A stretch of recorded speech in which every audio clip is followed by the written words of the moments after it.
Now, for this part of the show, we're going to widen our scope and we're going to learn about the possum world of therapy pets. And here to discuss that is the president of Pet Partners. Please give pause and applause to Annie Peters. Welcome to the show, Annie.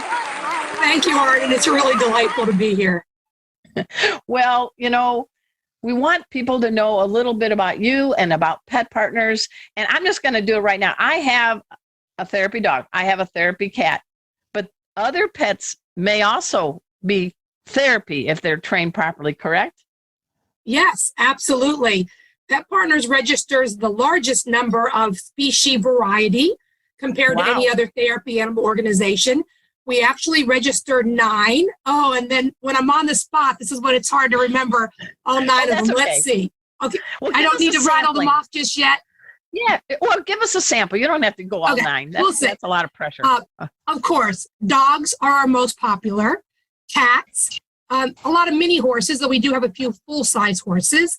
Llamas, guinea pigs, rabbits are sort of pocket pets, very popular, being read to by children in schools. That's pigs, rats, and birds. We have some beautiful birds in our program. Wow. So the horses would be naysayers? I had to get up earlier in the morning to be on your show. But I like that because each species might have some different superpower, right? And years ago, I had a guinea pig named Fido. And every time my dad tried to break his diet and go into the refrigerator, we would hear, wee, wee, wee. And Fido would rat on my father. But I love that. I mean, what do you think about, when you're talking about Pet Partners, tell us a little bit, because I know years ago, it was founded by a couple of veterinarians, I think, or gentlemen, and it was called the Delta Society. So Pet Partners has actually been around a long time. It has. Your knowledge is impeccable. So the organization was started in the late 70s by 3 men, 2 veterinarians, and one of the gentlemen, Dr. Bill McCulloch, who is still living, his brother Michael, who was a psychiatrist. And they founded it on what they saw in their professional practice, the belief that animals made us not just happier, but also healthier. But there was really, I would say, no body of research to speak of that actually supported what they had witnessed in practice. And that was the beginning of Delta Society. And the Delta was based on the One Health model, so the triangle of people and animals and the environment. Over time, the Pet Partners, or Delta Society's therapy animal program, came online. It bore the name Pet Partners, became widely known and really kind of outclipped and was easier to understand than Delta Society. So in 2012, the organization changed the name from Delta Society to Pet Partners. Wow. Well, thank you for that. Now, you've been on board as the president for how long? 8.5 years. Best 8.5 years of my professional life. And before that, you were a short order cook, or what did you do? Well, a long time ago, I started out my career in manufacturing management, believe it or not. And through volunteer work, got into the world of nonprofits. I was about 29 or 30. And this was before Facebook, and it was harder to keep in touch with folks. But all my friends from college were saying, I want to get into nonprofit. How did you do it? And it was through volunteer opportunity.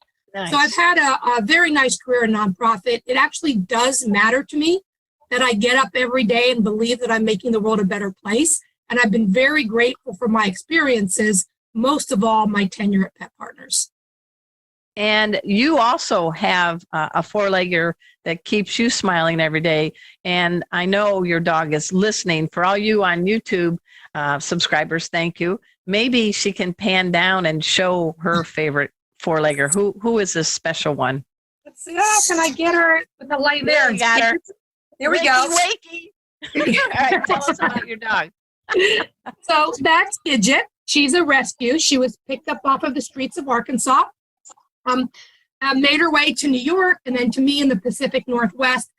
And wow, Gidget's a great talking point to talk about therapy animals in the sense of what's right for the animal. Because on one level, Gidget would make an excellent therapy animal.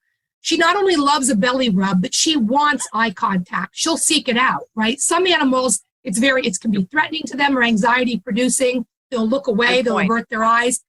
She's like, rub my belly, but gaze into my eyes, look into my eyes. So, and most affectionate. Like yeah. Well, and feed me, right? Let's be honest, feed me. But she's the most affectionate dog they've ever had. On the other hand, if she's in the kitchen and the ice cube falls out of the freezer, she would avoid the kitchen for a couple of days if she had the opportunity to do so. So she's very timid in that respect. And while we've worked to desensitize her to make her comfortable in her environment, it would be unfair, just because I'd like to be a therapy animal handler, to put her constantly into new situations where it would create anxiety for her. So and I like that, because that brings up a good point.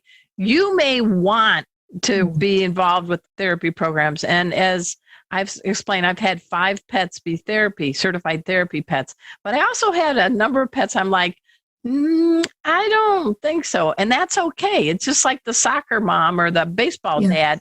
You can't always have a pet forced into something. And can you talk about that? Because I think one of the hallmarks of your pet partner program is there's certain criteria, but you're in it to make sure it is something that both the pet and the pet parent feel at home doing, right? Absolutely. So, and it's hard, I think, for us to sometimes be the judge of our own pets' temperament and comfort level, if it's something we want very badly, right? We would very much like to volunteer in this capacity. But we're really looking for animals that are at ease in new situations, love meeting new people, the kind of animal that kind of walks in the room and says, hey, I'm here, let's get this party started, as opposed to one that's just is like. Yeah, pet safety cat Casey has never met a stranger or a strange place. He is just, hey. Well, and that's amazing, right? And it does take a very special cat, right? It's easier to find a dog that is willing to be the life of the party than it is to be a cat.